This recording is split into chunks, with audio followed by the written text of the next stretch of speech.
वेदांत सार,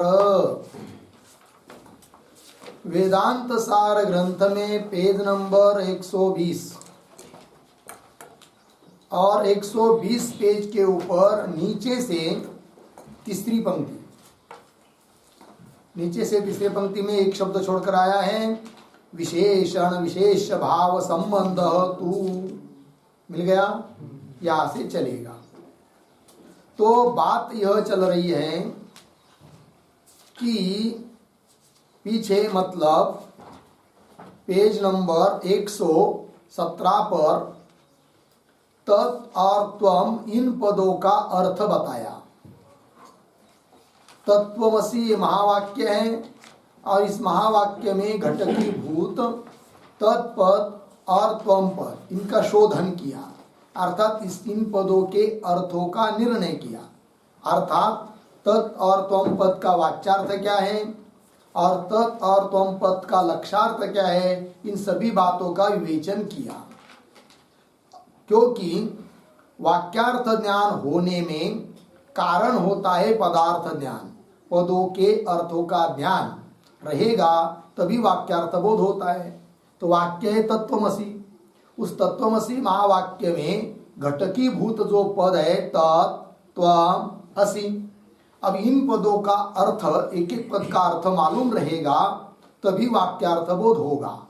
अतः पहले तत् और त्वम पद के शब्दों का अर्थ बताया, फिर वाक्यार्थ क्या होता है इसका वर्णन करने लगे पेज नंबर 120 पर।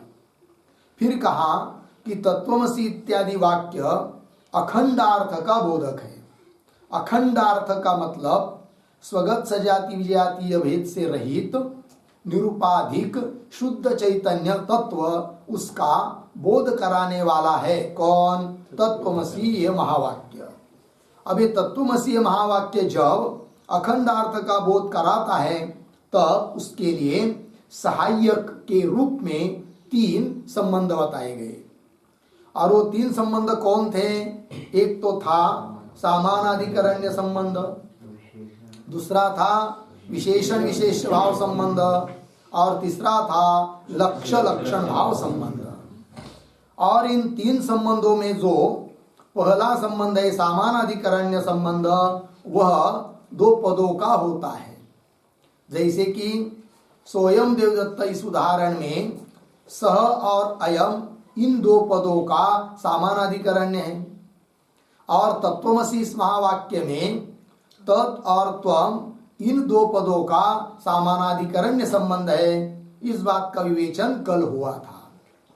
अब तत्वमसि इत्यादि महावाक्य को अखंडार्थ बोध कराने में जो 3 संबंध बताए थे उसमें से जो दूसरा संबंध है जिसका नाम है विशेषण विशेष भाव संबंध, और वो बताया था किन दोनों का? पदार्थयो हो विशेषण विशेष भाव संबंध। पदार्थ पद नहीं, पदों का अर्थ, 2 पदों का जो अर्थ है उन अर्थों का संबंध होता है विशेषण विशेष भाव संबंध। अब वो विशेषण विशेष भाव संबंध कैसा है उस बात का विवेचन कर रहे आज इन पंक्तियों से। कौन पंक्ति? विशेषण विशेष भाव संबंध तू। मिल गया? तो ये जो पंक्ति चालू हुई है विशेषण इत्यादि, उसके पूर्व में अवतरण के रूप में एक वाक्य लिखते हैं। लिखा है क्या? क्या? कि विशेषण विशेष भाव संबंध स्वरूपम आह। विशेषण विशेष भाव रूप जो संबंध है उस संबंध का स्वरूप क्या है, इस बात को कह रहे ग्रंथकार विशेषण इत्यादि पंक्ति के द्वारा। अब विशेषण क्या होता है और विशेष्य कौन होता है, इस बात को पहले समझ लेते हैं। तो उस पर लिखिए एक वाक्य, व्यावर्तकम।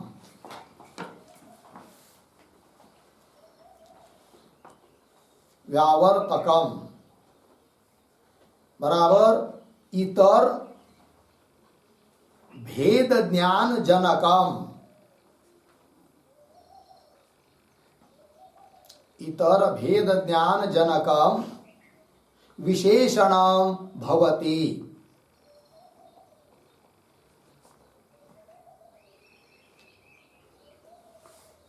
विशेषणम भवति अर्धविराम। व्यावर्त्यम व्यावर्त्यम विशेषम भवति। व्यावर्त्यम विशेषम भवति। ठीक है, देखो भाई यार, व्यावर्तक अर्थात इतरों से भिन्न है ये वस्तु। इस प्रकार इतर भेद ज्ञान का जो जनक, उसको कहते हैं क्या? विशेषण। व्यावर्तक, जो व्यावर्तक है वैसी विशेषण है। अर्थात जिस चीज का विशेषण है उस चीज को वह विशेषण क्या करता है कि अन्य चीजों से अलग करके दिखाता है। जैसे उदाहरण, क्या पगड़ी वाला जो है वह देवदत्त है। बहुत सारे 100-200 लोग बैठे हैं, उसमें एक के माथे पर पगड़ी है। अब कौन है भाई देवदत्त नाम का व्यक्ति? तो बता दिया पगड़ी वाला। तो देवदत्त का पगड़ी यह क्या हुआ? विशेषण। वो पगड़ी क्या करती है? तो पगड़ी जिसका विशेषण है, ऐसा जो विशेष्य कौन? देवदत्त। उस देवदत्त को अन्य इतर जो सोमदत्ता यज्ञदत्ता आदि लोग हैं उन सभीयों से भिन्न करके दिखाता है, दिखाती है। कौन? पगड़ी। अतः देवदत्त का विशेषण बन गई कौन? पगड़ी। लग गया जी? तो पगड़ी वाला तो विशेषण हुआ कौन? पगड़ी। और विशेष हुआ कौन? देवदत्त। क्योंकि जो व्यावर्त है अर्थात जिसको अलग करके दिखाया है वो है कौन? विशेष। तो देवदत्त विशेष हुआ और पगड़ी उसका क्या हुआ? विशेषण हुआ। उदाहरण लगा। इस प्रकार यहां पर तत्वमसि इस महावाक्य में जो तत् और त्वम पद है, तो यह जो संबंध है विशेषण विशेष भाव संबंध, यह संबंध तो पदों का नहीं बताया। किसका बताया? फिर पदों के अर्थों का।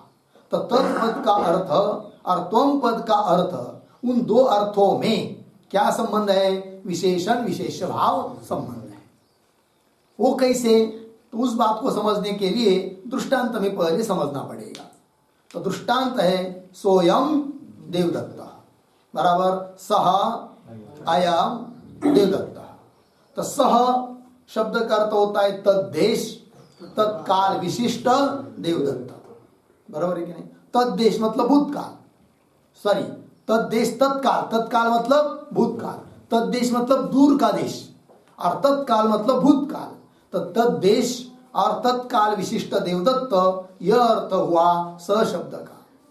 और अयम शब्द का अर्थ होता है क्या? एतद्देश एतत्काल विशिष्ट देवदत्त। एतद्देश मतलब समीपवर्ती देश और एतत्काल मतलब वर्तमान काल। तो एतद्देश और वर्तमान काल से विशिष्ट जो देवदत्त, वह अर्थ है अयम पद का, अयम शब्द का। तो ये दो शब्द हुए, सह अयम, और वो शब्द नहीं लेने, शब्द का अर्थ लेना है, बराबर है कि नहीं? तो सह अयम देवदत्त। तो यहां पर सह शब्द का भी अर्थ बताया, अयम शब्द का भी अर्थ बताया। उसमें उन दोनों अर्थों में अयम शब्द का जो अर्थ है वो बन जाता है यहां पर विशेष। क्या बन जाता है? विशेष। और सह शब्द का अर्थ जो है वो बन जाता है क्या? विशेषण। ठीक है ना? क्यों? तो सह शब्द का अर्थ है तद्देश तत्काल विशिष्ट, दोनों में देवदत्त समान है। तत्देश तत्काल विशिष्ट देवदत्त और ये तद्देश तत्काल विशिष्ट देवदत्त। उस देवदत्त में दो धर्म, तद्देश तत्काल विशिष्टता और ये तद्देश तत्काल विशिष्टता। किंतु इन दो पदों के अर्थों में एक विशेषण है और एक विशेष है। तो विशेषण कौन? तद्देश तत्काल विशिष्ट विशिष्टत्व, ये हुआ विशेषण। क्यों? कि सह शब्द का अर्थ जो तद्देश तत्काल विशिष्टत्व, यह क्या करता है? इस देवदत्त को, है कि नहीं? दोनों पदों का तात्पर्य तो देवदत्त में है। अर्थात अयम पद का अर्थ जो एतद्देश तत्काल विशिष्ट देवदत्त, उस देवदत्त को अन्य इतर देवदत्ता या अन्य कोई पुरुष उनसे अलग करके दिखाता है। कौन? सह शब्द का अर्थ। हमको वो देवदत्त लेना है जो तद्देश तत्काल से विशिष्ट हो। अतः अन्य देवदत्ता आदि जो यदि कोई होंगे भी तो उसको लिया नहीं जाएगा, तो उस अन्यों से भेद करके दिखाया। अतः स शब्द का अर्थ जो तद्देश तत्काल विशिष्टता, ये बन गया विशेषण। और विशेष्य कौन? एक तद्देश एक तत्काल विशिष्ट देवदत्त। अब इन दोनों में विशेषण विशेष भाव संबंध क्यों है? तो एतद्देश काल अयम शब्द का अर्थ जो एतद्देश एतत्काल विशिष्ट देवदत्त, उससे भिन्न नहीं है। कौन? तद्देश स शब्द का अर्थ जो तद्देश तत्काल विशिष्ट देवदत्त, दोनों उससे भिन्न नहीं है। अतः स शब्द का अर्थ जो तद्देश तत्काल विशिष्ट, वह बन गया क्या? विशेषण। क्या किया उसने? अयम शब्द का अर्थ जो एतद्देश एतत्काल विशिष्ट देवदत्त में भेद का व्यावर्तन किया, भेद को हटाया, इतरों से भिन्न करके दिखाया इस देवदत्त को। किंतु अयम शब्द का अर्थ जो एतद्देश एतत्काल विशिष्ट देवदत्त है, उससे भिन्न अर्थ नहीं है स शब्द का, जो कि तद्देश तत्काल विशिष्ट देवदत्त अर्थ है। अतः स शब्द का अर्थ बन गया विशेषण और अयम शब्द का अर्थ बन गया क्या? विशेषण। ठीक है। अब थोड़ा सा उल्टा कर देंगे। अभी तक क्या था? सह अयम देवदत्ता। अब उल्टा कर देंगे क्या? अयम सह देवदत्ता। ऐसी स्थिति में अयम शब्द का अर्थ बनेगा विशेषण और सह शब्द का अर्थ बनेगा विशेषण। ठीक है। तो दोनों में, दोनों पदों के अर्थों में इस प्रकार से क्या होता है? विशेषण विशेष्य भाव संबंध। और इस प्रकार का विशेषण विशेष्य भाव संबंध करने से लाभ क्या होता है? तो लाभ यह होता है कि दोनों पदों का तात्पर्य एकमात्र देवदत्त में है, दोनों पदों के द्वारा बोध्य एकमात्र देवदत्त है, यह अर्थ निकल आता है कि नहीं? तो सह अयम देवदत्त इस वाक्य में क्या केवल शुद्ध देवदत्त का बोध करना है, उसके साथ तत्काल एतत्काल तद्देश एतद्देश इसका संबंध कोई लेने की जरूरत नहीं है कि नहीं? तो वो हटा दिया तो केवल देवदत्त व्यक्ति का बोध हुआ, है कि नहीं? तो केवल देवदत्त व्यक्ति का बोध कराने के लिए क्या इस वाक्य में क्या सहायक हुआ? कौन? विशेषण विशेष्य भाव संबंध। उसी प्रकार ये दृष्टांत हुआ। उस प्रकार सिद्धांत में क्या है? वाक्य है त्वम असि। ठीक है ना? तो ये वाक्य, इस वाक्य में घटकीभूत जो पद है वे लक्षणा के द्वारा अखंडार्थ का बोध कराते हैं, किंतु सहायक है उसके लिए ये सब तीन संबंध। तो उसमें ये संबंध भी आया, विशेषण विशेष भाव संबंध। अब इस वाक्य में भी तत्पद का अर्थ जो कौन है? तत्पद का अर्थ परोक्षत्वादि विशिष्ट चैतन्य। तत्शब्द का अर्थ तत्त्वम असि। तत् मतलब क्या? परोक्षत्व, सर्वज्ञत्व इत्यादि धर्मों से विशिष्ट चैतन्य, बराबर। और त्वम पद का अर्थ होता है क्या? अपरोक्षत्व, अल्पज्ञत्वादि धर्म से विशिष्ट चैतन्य, त्वम पद का अर्थ। अब इन दो पदों के अर्थों में विशेषण विशेष भाव संबंध है। इसमें त्वम पद का अर्थ जो है अपरोक्षत्वादि विशिष्ट चैतन्य, उस चैतन्य को अन्य से अलग करके दिखाया तत्पद के अर्थ ने।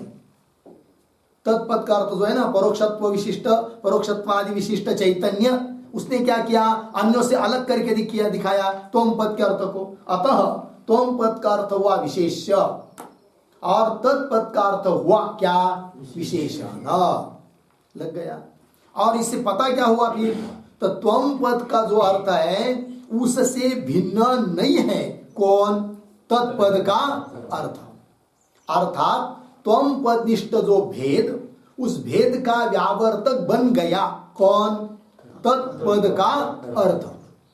अतः तत्पद का जो अर्थ है परोक्षत्वादि विशिष्ट, ये हुआ विशेषण, और त्वम पद का अर्थ जो अपरोक्षत्वादि विशिष्ट ये हुआ, अपरोक्षत्वादि विशिष्ट चैतन्य वो बन गया क्या? विशेष। और इसको भी थोड़ा उल्टा कर देंगे, त्वम तत् अस्मि, तो फिर क्या होगा? तत्पद का अर्थ बनेगा विशेष और त्वम पद का अर्थ बनेगा विशेषण, और कुछ नहीं।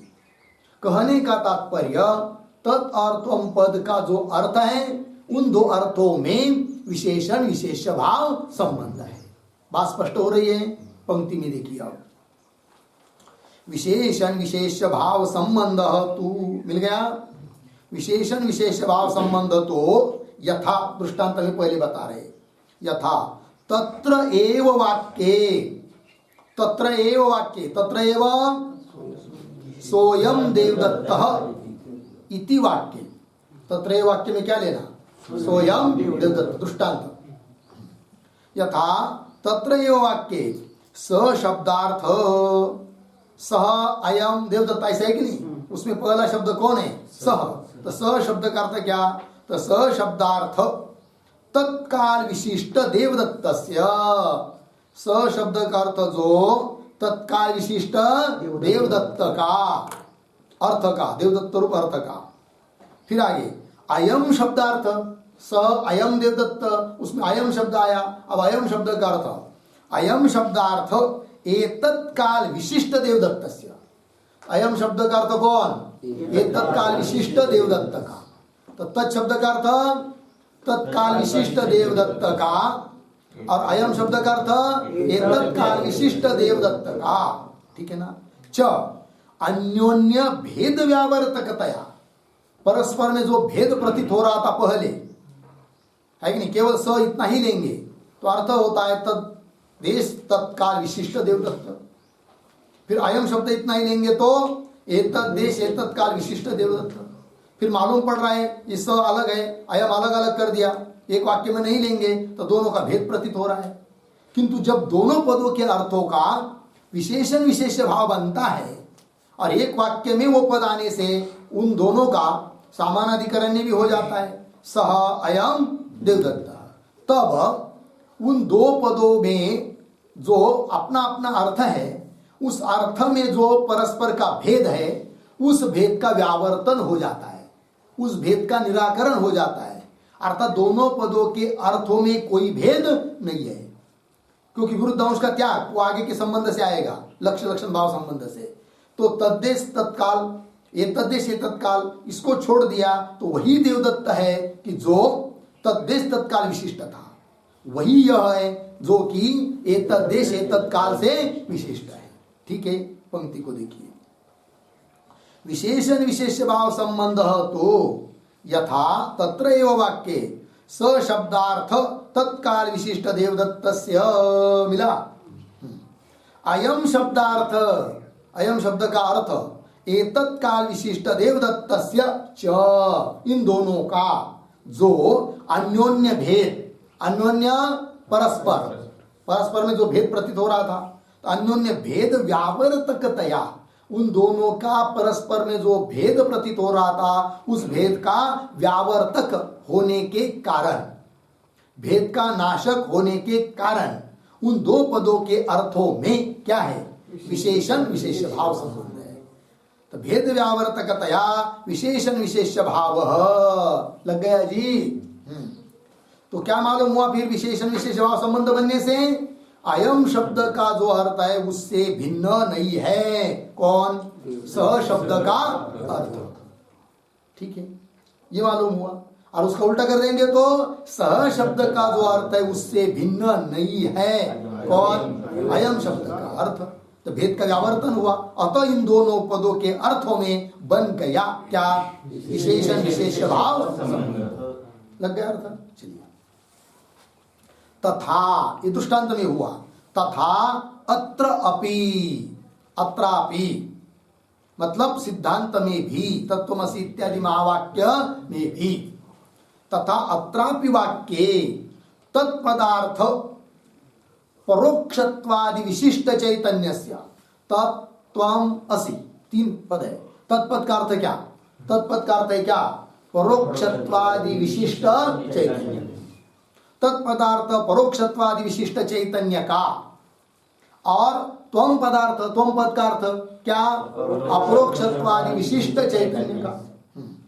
त्वम पदार्थ अपरोक्षत्वादि विशिष्ट चैतन्यस्य च अन्योन्य भेद व्यावर्तकतया, अन्योन्य परस्पर भेद का व्यावर्तक होने से, परस्पर के भेद का नाशक होने के कारण इन दोनों दो पदों के अर्थों का विशेषण विशेष्य भाव, कौन संबंध है, विशेषण विशेष्य भाव संबंध है। त्वम पद के अर्थ से भिन्न नहीं है तत्पद का अर्थ, है कि नहीं। अतः ऐसी स्थिति में तत्पद का अर्थ बन गया विशेषण और त्वम पद का अर्थ बन गया विशेष्य। फिर उल्टा कर दिया, त्वम तत् असि। ऐसी स्थिति में बोध होता है तत्पद का अर्थ जो है उससे भिन्न नहीं है त्वम पद का अर्थ, ये बोध होता है। और इस स्थिति में त्वम पद का अर्थ बन जाता है विशेषण और तत्पद का अर्थ बन जाता है क्या, विशेषण। चलिए, तो विशेषण विशेष्य भाव लग गया पंक्ति, ये बन गया भाई विशेषण विशेष्य भाव संबंध। अब तीसरा है कौन सा, लक्ष्य लक्षण भाव संबंध। तो वही बता रहे आगे, लक्ष्य लक्षण संबंध तू मिल गया। तो लक्ष्य इत्यादि पंक्ति जो चालू हो रही है उसके पूर्व में एक छोटा वाक्य लिखिए अवतरण के रूप में, क्रम प्राप्तम,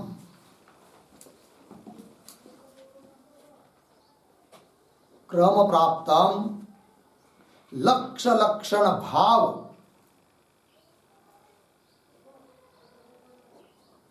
लक्ष्य लक्षण भाव संबंध स्वरूपम, लक्ष्य लक्षण भाव संबंध स्वरूपम निरूपयितुम,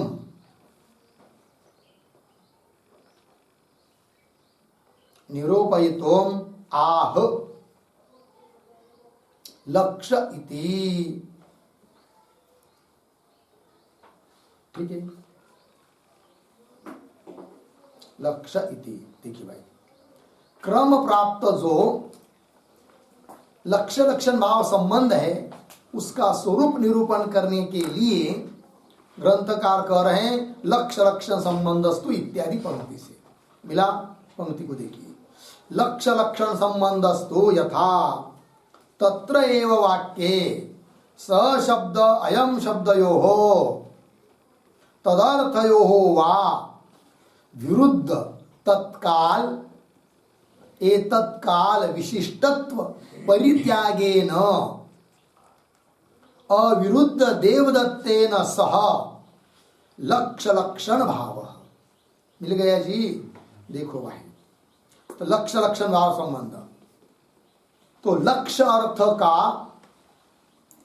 लक्षण के साथ जो संबंध है उस संबंध का नाम है लक्ष्य लक्षण भाव संबंध। अब प्रश्न उपस्थित होगा कि लक्ष्य कौन होता है और लक्षण कौन होता है। तो ये जो शब्द आया है ना आपकी पुस्तक में, लक्ष्य लक्षण इत्यादि, उस पर एक वाक्य लिखिए।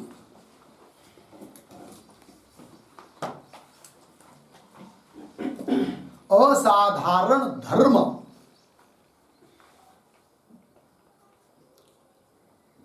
असाधारण धर्म प्रतिपादकम वाक्यम,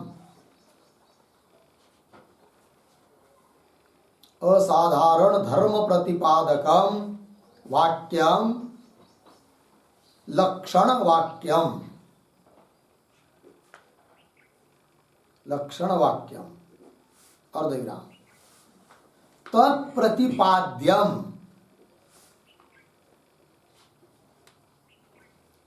तत्प्रतिपाद्यम अवशिष्टम वस्तु, अवशिष्टम वस्तु लक्ष्यम, अवशिष्टम वस्तु लक्ष्यम। हो गया। देखो भाई, तो असाधारण धर्म का प्रतिपादन करने वाला जो वाक्य होता है उसको कहते हैं लक्षण वाक्य। किसी भी चीज का असाधारण धर्म वही होता है उसका लक्षण। ठीक है कि नहीं। जैसे गाय का असाधारण धर्म क्या है, सासना, है कि नहीं। तो उस असाधारण धर्म को बताने वाला जो वाक्य है, शास्त्रादिमत्वम गोहो लक्षण, तो शास्त्रादिमत्व ये हुआ क्या? गाय का लक्षण वाक्य। वही लिखा ना, असाधारण धर्म प्रतिपादकम वाक्यम। असाधारण धर्म का प्रतिपादन करने वाला जो वाक्य होता है उस वाक्य को कहते हैं क्या? लक्षण वाक्य, है कि नहीं? तो शास्त्रादिमत्वम ये लक्षण वाक्य हुआ। और ये लक्षण वाक्य किसका प्रतिपादन कर रहा है? गौ का, गाय को बता रहा है। अतः लक्षा हुई कौन? गौ। थोड़ी में मोटे मोटे भाषा में जिसका लक्षण कर रहे हैं ना वो लक्ष्य, और जो उसका असाधारण धर्म बताया जा रहा है वो उसका लक्षण।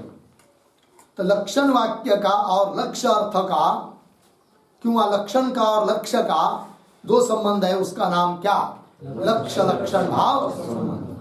वही कह रहे पंक्ति में, देखिए, लक्ष्य लक्षण संबंध तो यथा तत्र एव वाक्ये, तत्र एव वाक्ये स्वयं देवदत्त इति वाक्ये, स्वयं देवदत्त इस वाक्य में वाक्य स शब्द अयम शब्द यो हो, शब्दों को लीजिए चाहे उसके अर्थ को लीजिए। देखिए वहां करके दिया ना, स शब्द अयम शब्द यो हो, तदर्थ यो हो। वा स शब्द और अयम शब्द उन अर्थों में, क्यों? स और अयम शब्द के अर्थों में विद्यमान जो विरुद्ध अंश, उस विरुद्ध अंश का क्या करना है? त्याग, है कि नहीं? तो स शब्द का अर्थ में क्या है? तद्देश तत्काल। अयम शब्द के अर्थ में क्या है? एतद्देश एतत्काल, विरुद्ध धर्म है वो। तद्देश और एतद्देश दोनों एक हो नहीं सकते, तत्काल और एतत्काल दोनों एक हो नहीं सकते, विरुद्ध है। अब इस विरुद्ध अंश का, विरुद्ध भाग का त्याग करके बचा हुआ जो देवदत्त है वो हुआ लक्ष्य। अतः उस लक्ष्य देवदत्त के साथ इन पदों का अथवा इन पदों के अर्थों का जो संबंध, उस संबंध का नाम है क्या? लक्ष्य लक्षण भाव संबंध। वही देखिए, यथा तत्र एव वाक्ये स शब्द अयम शब्द यो हो तदर्थ यो हो वा विरुद्ध तत्काल एतत्काल विशिष्टत्व, तत्काल विशिष्टत्व एतत्काल विशिष्टत्व विरुद्ध धर्म है कि नहीं? है नहीं? स शब्द के अर्थ में तत्काल विशिष्टत्व विरुद्ध धर्म है, अयम शब्द के अर्थ में एतत्काल विशिष्टत्व विरुद्ध धर्म है। लग गया? हाँ। तो विरुद्ध तत्काल एतत्काल विशिष्टत्व परित्यागे न, विरुद्ध धर्म का क्या करना है? परित्याग। फिर क्या? अविरुद्ध देवदत्ते न, दोनों में अविरुद्ध है कौन? देवदत्त। क्योंकि स शब्द के अर्थ में भी आता है कौन? देवदत्त। और अयम शब्द के अर्थ में भी आता है कौन? देवदत्त।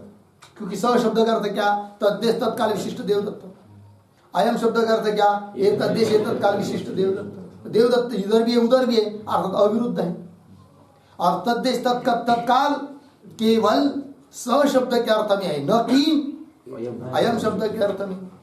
और ये तद्देश तत्काल केवल अयम शब्द के अर्थ में, न कि तत् शब्द के अर्थ में। अतः दोनों में क्या हुआ? तत्काल एतत्काल और तद्देश तत्काल, इसमें क्या हुआ? विरोध। अब विरोध अंश का त्याग कर देंगे तो बचेगा क्या? अविरुद्ध अंश जो देवदत्त है। ठीक है, ऐसे उस अविरुद्ध अंश जो देवदत्त, उसके साथ उन स और अयम पद का, क्यों? स और अयम पद के अर्थ का जो संबंध है उस संबंध का नाम है क्या? लक्ष्य लक्षण भाव संबंध।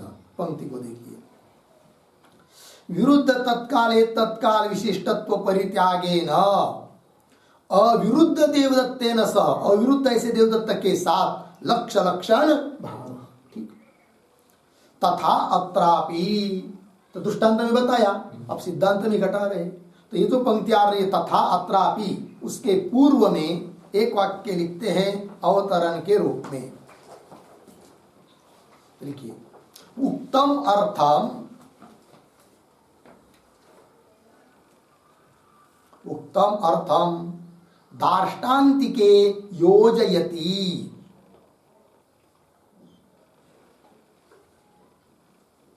दार्ष्टान्तिके योजयति तथा इति।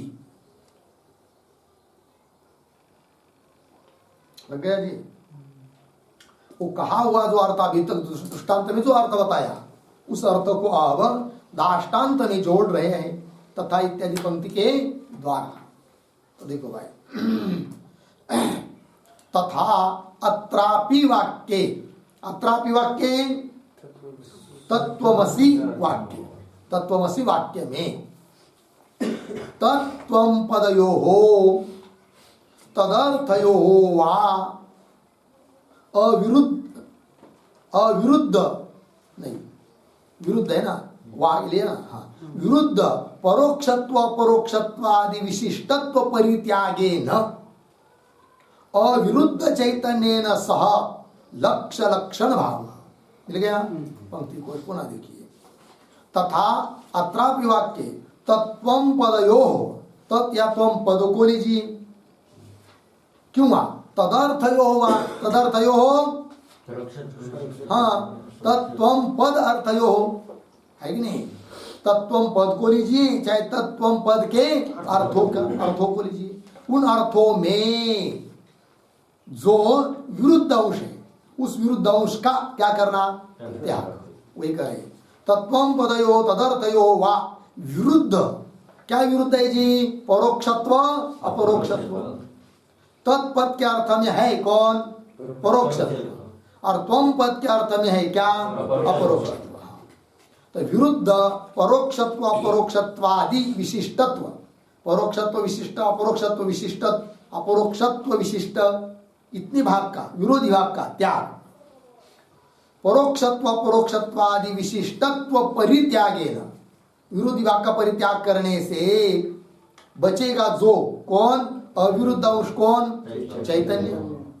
तो अविरुद्ध चैतन्य न सा, तो दोनों में विद्यमान चैतन्य है कि नहीं? दोनों में मतलब तत्पद के अर्थ में त्वं पद के अर्थ में। तत्पद का अर्थ तत्पद का अर्थ परोक्षत्वादि विशिष्ट चैतन्य, चैतन्य उधर भी आया। और त्वं पद का अर्थ क्या? अपरोक्षत्वादि विशिष्ट चैतन्य, चैतन्य इधर भी आया। तो अविरुद्ध अंश हुआ कौन? चैतन्य। ऐसे अविरुद्ध चैतन्य रूप अंश के साथ जो कि लक्ष्य है, उसके साथ इन दो पदों का या दो पदों के अर्थों का जो संबंध है उसका नाम लक्ष्य लक्षण भाव संबंध।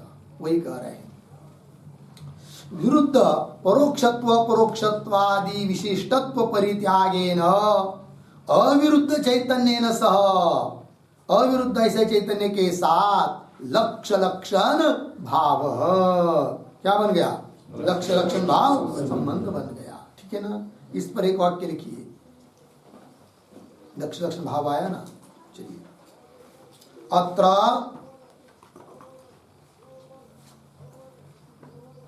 अत्र तत्त्वं पदयोः, तत्त्वं पदयोः तदर्थयोः च,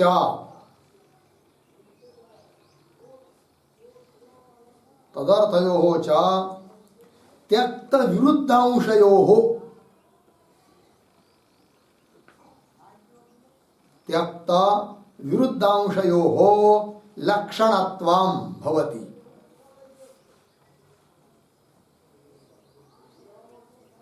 त्यक्त विरुद्धांशयोः लक्षणत्वं भवति। अर्धविराम। अखंड चैतन्यस्य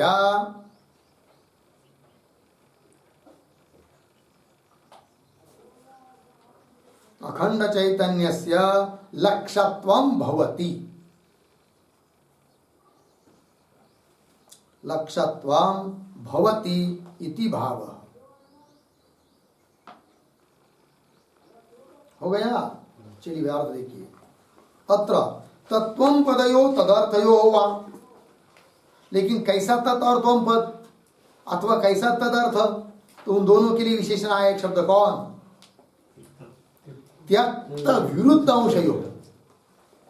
तो वाक्य अलग अलग कैसे समझेंगे? देखिए, त्यक्त विरुद्ध अंशयो तत्त्वं पदयो लक्षणत्वं भवति। एक वाक्य अर्थ क्या? त्यागा है जिनने विरुद्ध अंश त्यक्त किया है, त्याग कर दिया है, ऐसे जो तत् और त्वं पद ये हुए लक्षण। एक वाक्य। दूसरा वाक्य कैसा बनेगा? त्यक्त विरुद्धंशयो तदर्थयो लक्षणत्वं भवति। लक्षणत्वं भवति। दूसरा वाक्य त्यक्त विरुद्धंशयो, त्याग दिया है विरुद्ध अंश जिनमें से, ऐसे जो तदर्थ, तदर्थ मतलब तद और त्वम का अर्थ, ऐसे अर्थ को कहेंगे यहां पर लक्षणत्व। फिर लक्ष्य क्या? अखंड चैतन्यम, दोनों में विद्यमान, दोनों पदों के अर्थों में विद्यमान जो अखंड एक रस चैतन्य, निरुपाधिक चैतन्य, वो हो गया क्या? लक्ष्य, है ना। अतः उस लक्ष्य चैतन्य के साथ इस लक्षण भाग का जो संबंध है, उस संबंध का नाम लक्ष्य लक्षण भाव संबंध। तो वही अखंड चैतन्यस्य लक्ष्यत्वं भवति इति भाव। साफ साफ हुई ना बात। अब आगे चलिए। इयम एव भाग लक्षणा इति उच्यते। ये क्यों बता रहे भाई? तो इयम के पूर्व में अवतरण के रूप में एक वाक्य लिखते हैं। देखिए, ननु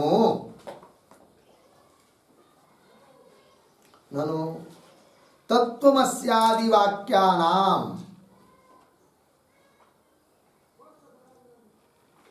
तत्वमस्यादि वाक्यानाम लक्ष्य लक्षण भाव, लक्ष्य लक्षण भाव संबंध पुरस्कारेण,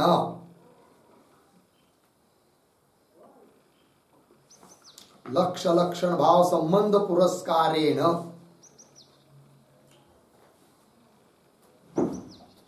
चैतन्य बोधकत्वम उक्तम।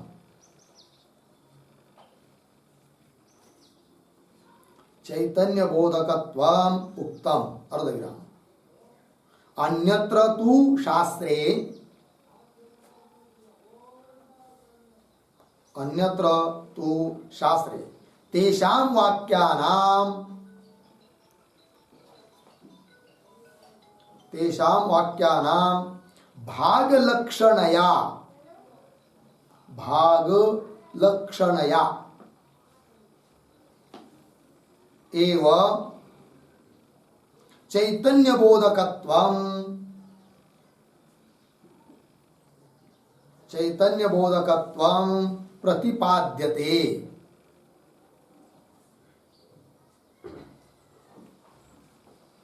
प्रतिपाद्यते पूर्णविराम। इति विरोधम आशंक्य, इति विरोधम आशंक्य अत्र संज्ञा भेदः,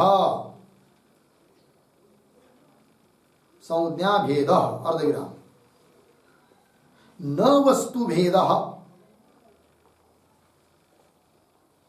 न वस्तु भेदः इति आह इयम इति।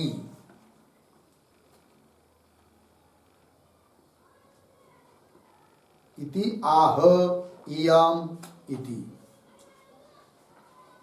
देखो भाई अर्थ, पूर्व पक्षी शंका करता है कि ननु तत्वमस्यादि वाक्यानाम, तत्वमसि इत्यादि जो वाक्य है, तो वाक्यानाम क्या किया आपने? तत्वमस्यादि वाक्यानाम चैतन्य बोधकत्व उक्तम। तत्वमस्यादि वाक्य चैतन्य का बोध कराने वाले आपने कहा, लेकिन किस माध्यम से? लक्ष्य लक्षण भाव संबंध पुरस्कार है। लक्ष्य लक्षण भाव संबंध के माध्यम से उसको सामने रखकर, उसको आधार बनाकर तत्वमस्यादि वाक्य चैतन्य के बोधक हैं, यह आपने कहा, वेदांत सार ग्रंथकार ने कहा। लगा? अन्यत्र तो, किंतु अन्य वेदांत के ग्रंथों में तो तत्वमस्यादि वाक्य चैतन्य का बोध कराते, किंतु भात्याग लक्षणा के माध्यम से ये कहा है।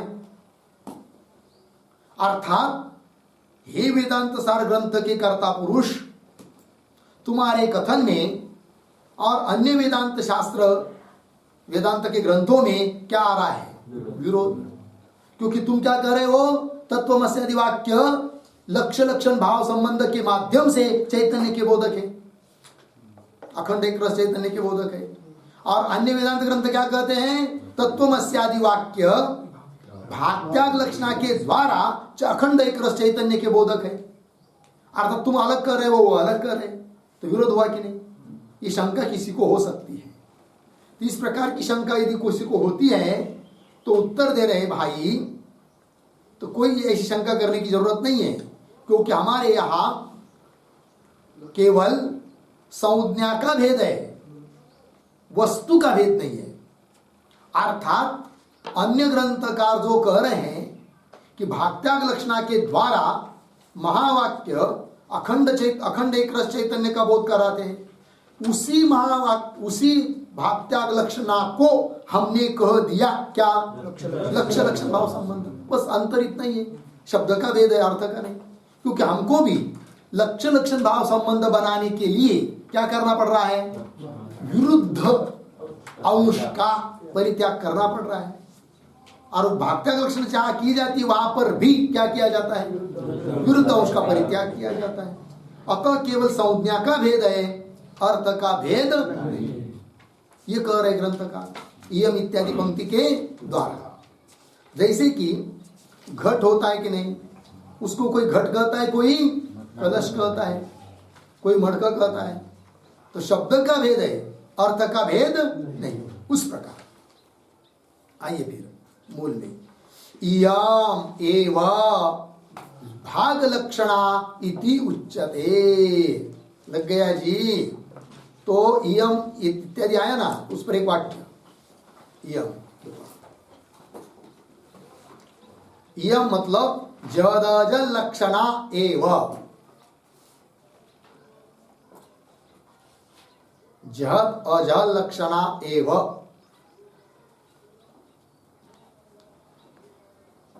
भाग लक्षणा इति उच्यते। भाग लक्षणा इति उच्यते। पूर्ण विराम। सा एव अत्र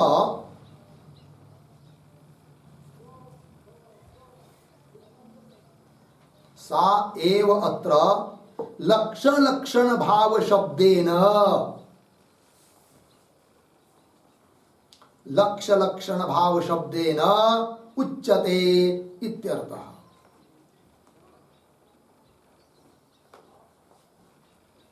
उच्यते इत्यर्थ हो गया। देखो भाई अर्थ, तो यम ये मतलब वही जद जल लक्षणा, इसी को भाग लक्षणा भी कहते हैं। और फिर इस ग्रंथ में उसी भाग त्याग लक्षणा को कह दिया किस शब्द से? लक्ष्य लक्षण भाव शब्द से कह दिया। अतः केवल संज्ञा शब्द का भेद है, अर्थ का भेद नहीं है। अतः अन्य ग्रंथों के साथ हमारा कोई विरोध नहीं है। ये बात कह दी। एवं एवं भाग लक्षणा इति उच्यते। हो गया। बस आगे का विचार हम लोग कल करते हैं। ओम पूर्णमदः पूर्णमिदं पूर्णात्